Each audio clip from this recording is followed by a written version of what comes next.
Hello. അപ്പൊ ഇത് ഞാനേ കുറച്ച് കണ്ടെയ്നറുകളായിട്ടാണ് വന്നിരിക്കുന്നത്. അപ്പൊ ഈ കണ്ടെയ്നറുകൾ ഞാൻ മീഷോയിൽ നിന്ന് ഓർഡർ ചെയ്തതാണ്. നമ്മുടെ ഫ്രിഡ്ജിനകത്ത് വെജിറ്റബിൾസ് അല്ലെങ്കിൽ ഫ്രൂട്ട്സ് അങ്ങനെയൊക്കെ വെക്കാൻ പറ്റിയ നല്ലൊരു കണ്ടെയ്നറാണ് കേട്ടോ. അപ്പൊ ഫ്രിഡ്ജ് അങ്ങനെ നീറ്റ് ആൻഡ് ക്ലീൻ ആയിട്ട് ഇരിക്കുകയും ചെയ്യും. അപ്പൊ ഞാൻ അതിനു വേണ്ടി ഓർഡർ ചെയ്ത കണ്ടെയ്നറാണ്. അപ്പൊ നമുക്ക് ഇതിനകത്ത് ആദ്യം തന്നെ കുറച്ച് പച്ചമുളക് വെച്ച് നോക്കാം.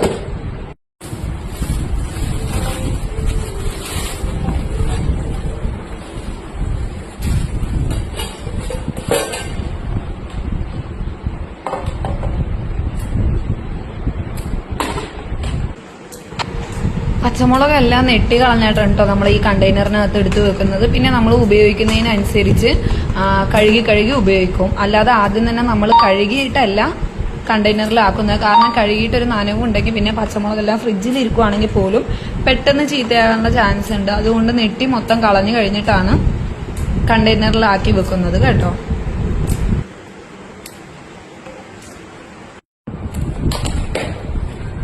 ഞാനിതാ 2 കണ്ടെയ്നറിലായിട്ടാണ് നമ്മുടെ പച്ചമുളക് സെറ്റ് ചെയ്തത്. അപ്പൊ പച്ചമുളക് ഇച്ചിരി തോനുണ്ടായിരുന്നു. ഞാൻ 1 കിലോ ആണ് വാങ്ങിയത്. അപ്പൊ ഞാനത് 2 കണ്ടെയ്നർ, നമുക്ക് 2 ആഴ്ചത്തേക്കുള്ള യൂസിനായിട്ടുള്ളതാണ് വാങ്ങിയിരിക്കുന്നത്. അപ്പൊ 2 കണ്ടെയ്നറിലായിട്ട് സെറ്റ് ചെയ്തിട്ട് അപ്പൊ ഞാൻ ഈ പച്ചമുളക് സെറ്റ് ചെയ്തുകൊണ്ടിരിക്കുവാണ്.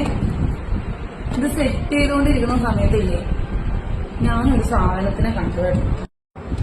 അപ്പൊ പച്ചമുളക് ഞാൻ കണ്ടെയ്നറിലാക്കിക്കൊണ്ടിരിക്കുന്ന സമയത്തേ നമ്മുടെ പച്ചമുളകിനകത്ത് ഒരാൾ നിൽക്കുന്നത് കണ്ടോ. ഈ തണ്ടിന്റെയും ആ പുഴുവിന്റെയും കളർ ഒരേ കളറ് കണ്ടോ. അപ്പൊ അറിഞ്ഞത് പോലില്ല. കണ്ടോ, പച്ചമുളകിനകത്ത് ഒരു ഹോളുണ്ടാക്കിയിട്ട് പുള്ളി അതിലോട്ട് കയറാനുള്ള തയ്യാറെടുപ്പിലായിരുന്നു. എന്റെ കൈക്ക് വേണ്ടി.